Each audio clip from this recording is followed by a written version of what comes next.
औज़ुबिल्लाहिमिनश्शैतानिर्रजीम बिस्मिल्लाहिर्रहमानिर्रहीम। इन्ना जहन्नम कानत मिर्सादा सदक़ल्लाहुल अज़ीम व सदक़ रसूलुहुन नबियुल करीम सल्लल्लाहु अलैहि वसल्लम। जहन्नम के बारे में अल्लाह रब्बुल इज़्ज़त की ज़ात ग्रामी फरमाती है कि जहन्नम घात में है। और दूसरी बात अल्लाह ताला फरमाते हैं कि क़यामत का दिन होगा तो जहन्नम कहेगी और बंदे दो, और बंदे दो, और बंदे दो।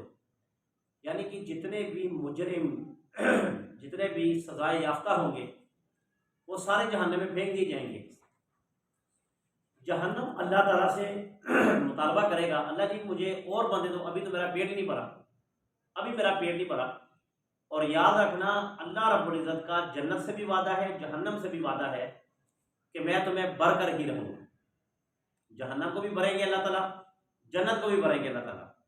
अब आप देखें कि हमने जहन्नम वाली जाना है या जन्नत की तरफ जाना है, ये हर एक आदमी को अल्लाह ताला ने इख्तियार और फैसला उसके हाथ में रख दिया है। जहन्नम क्या चीज़ है? जहन्नम से अल्लाह ताला हम सब मुसलमानों को पनाह अता फरमाए, आमीन। नबी करीम सल्लल्लाहु अलैहि वसल्लम की ज़ात ग्रामी ने हर मौके पर जहन्नम से पनाह मांगी है। आका करीम सल्लल्लाहु अलैहि वसल्लम तशरीफ़ फरमा थे, पीछे से एक गुलाम की आवाज़ आई, हज़रत साहबा किराम रिज़वानुल्लाहि अलैहिम अजमाइन ने पूछा, या रसूलल्लाह सल्लल्लाहु अलैहि वसल्लम, ये किस चीज़ की आवाज़ है कि जो बड़ी अजीब, बड़ी ख़तरनाक थी? अल्लाह के नबी ने फरमाया सल्लल्लाहु अलैहि वसल्लम ने कि आज से 70 साल पहले, 70 साल पहले जहन्नम में एक पत्थर फेंका गया था, तो वो 70 साल के बाद जहन्नम में पहुंचा है, उसकी बात आई। यानी कि जहन्नम में पहुंचने के लिए भी 70 साल लगते हैं। 70 साल अगर किसी को जहन्नम में फेंका जाएगा तो ये नहीं कि उस वक्त वो उसी में गिर जाएगा। आपको ये भी पता होना चाहिए कि अगर एक आदमी 3 मंजिल से गिरे ना तो नीचे जाकर वो चोट कम लगती है, मगर जो दौरान हवा के अंदर जो इंसान की कैफियत हो जाती है ना, वो ज़्यादा खौफनाक होती है। आपको पता है ना, ज़्यादा अब एक आदमी का अचानक पाँव फिसल गया, अचानक ज़मीन पर गिरता है, गिरने से उस आदमी को कुछ नहीं होता, मगर जो एक खौफ गिरने का होता ना, वो ज़्यादा एक अनजहानी आवाज़ होती है। तो जहन्नम में पहुंचा दिया जाएगा, 70 साल लगते हैं। और कहते हैं कि जहन्नम की आग का टुकड़ा लाकर अगर ज़मीन पर रख दिया जाए, ये आग वाली ज़मीन पर जिस पे हम रहते हैं, जिस पे हम सहते हैं, खाते पीते हैं, अगर इस पे रख दिया जाए तो आपकी पूरी कायनात को आग का टुकड़ा जला के रख देगा, पूरी कायनात को वो आग जला के रख देगा। जहन्नम इतनी बुरी चीज़ है। और जहन्नम जिस आदमी को फेंक दिया जाएगा जहन्नम में, उस आदमी को ना वहाँ पे मौत ना जिंदगी, यानी कि ना दुख ना सुख।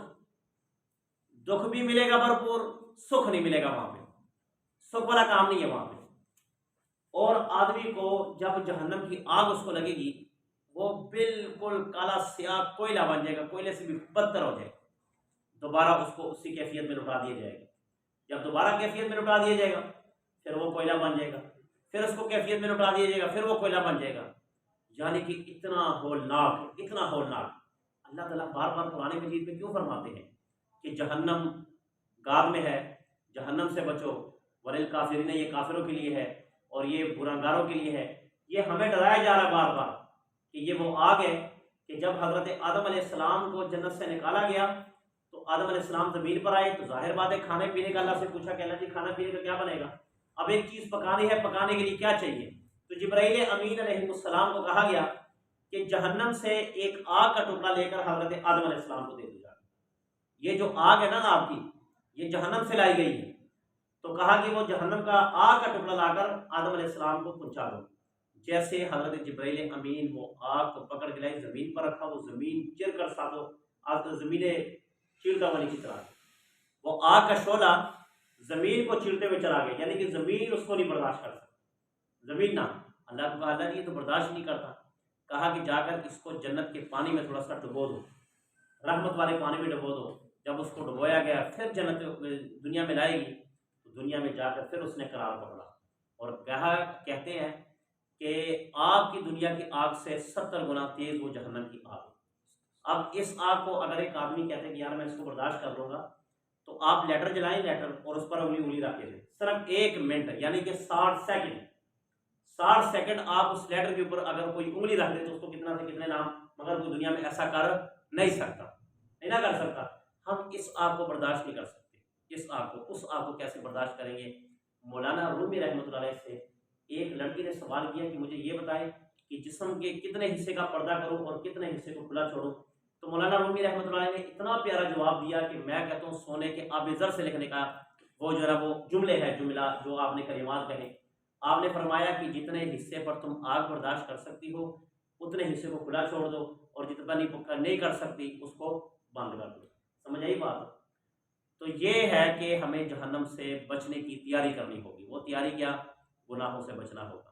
वो तैयारी क्या, नमाज पढ़नी होगी। वो तैयारी क्या, एक दूसरे को अच्छे रकाबात बुरे रकाबात से नहीं, अच्छे रकाबात, अच्छे अखलाक, प्यार मोहब्बत के साथ एक दूसरे के साथ रहन सहन हमारा होगा। तो तब जाकर हम जहन्नम से बचकर जन्नत में जाएंगे। और अगर हमारे अमाल बिल्कुल बुरे हुए तो फिर हम जन्नत की मुस्तहिक नहीं बल्कि हम जहन्नम के मुस्तहिक होंगे। अल्लाह से दुआ करते हैं कि अल्लाह ताला हमें जहन्नम की आग से